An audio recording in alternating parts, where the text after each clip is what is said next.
ya, menjadi bagian dari anatomi dalam sebuah tulisan. Oke. Nah, kemudian intuitif dan imajinasi pada otak kanan. Ini menurut saya juga menjadi penting. Kenapa? Karena ya menulis itu memang selain juga kecerdasan gitu ya, selain juga kemampuan, tapi yang paling penting kalau menurut saya itu adalah intuisi atau imajinasinya. Jadi merangkai, dan itu didapatkan dengan cara apa? Dengan experiences ya, dengan pengalaman ya. Jadi kalau sekali ya wajar lah gitu ya. Tapi kalau sudah 2 kali, 3 kali itu sudah biasa. Nggak usah lagi nanti dengan bantuan ChatGPT gitu ya. Jadi bisa sangat membantu sekali. Kalau untuk yang tesis ataupun disertasi ya dengan bantuan jurnal itu juga sangat membantu gitu ya. Dengan buku-buku yang lain juga sangat membantu sekali gitu ya. Nah, subjektif ini biasa terkait dengan ya ada semacam ideologi kita, ada semacam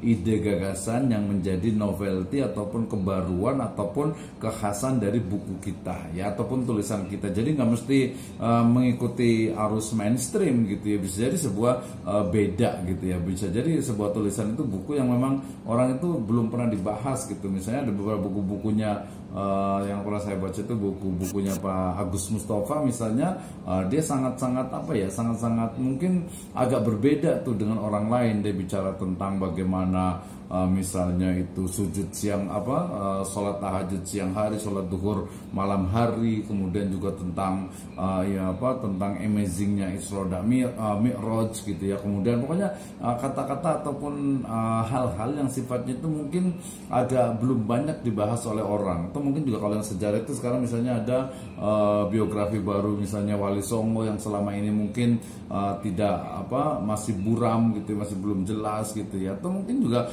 banyak sekali hal-hal lain yang perlu diselesaikan gitu ya. Oke, berikutnya adalah sesuaikan sistematika dan juga penulisan dengan otak kiri tadi ya. Jadi kalau sudah kita menulis gitu ya, pertama tadi kan imajinasi, pokoknya tuangkan semua tulisan. Yang berikutnya adalah mengoreksi kesalahan aksara gitu ya. Jadi mulai kalimatnya, typing errornya, tata bahasanya. Kemudian kalau umpamanya skripsi, tesis, disertasi atau penulisan yang ilmiah itu jangan lupa melihat kepada Kamus Besar Bahasa Indonesia di kbbi.web.id gitu ya. Sekarang ya udah nggak perlu buka tebel Kamus Besar Bahasa Indonesia, tinggal lihat di situ juga sudah ketahuan juga, sudah kelihatan, dan tinggal kita copy paste gitu ya.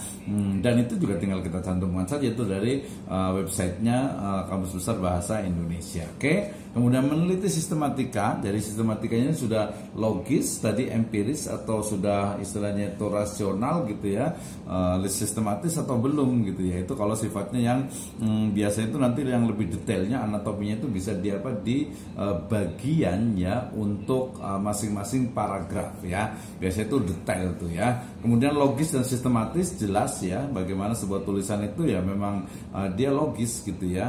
Logisnya itu ya logis secara baik secara logika ataupun secara Islam juga. Karena banyak juga tulisan-tulisan yang mungkin kalau menurut saya ya sebagai muslim tentu saja ya tadi jangan sampai kita menulis sesuatu yang mungkin ya bukan hanya tidak bermanfaat ya, jangan sampai apalagi sampai bertentangan gitu ya, atau mungkin membuat orang lain bingung dan lain sebagainya gitu ya. Itu menjadi hal yang penting. Nah, oke, sekarang kita masuk kepada pembahasan tentang menulis dengan artificial intelligence ya.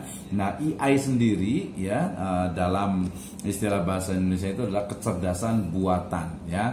Kecerdasan buatan di mana sebuah sistem komputer yang mampu melakukan tugas-tugas pada umumnya yang membutuhkan kecerdasan manusia. Ya, sekarang seperti tadi Anda tahu ya, gambar yang di awal itu anak kecil ini bukan gambar lukisan dan juga bukan gambar foto. Ini adalah gambar hasil dari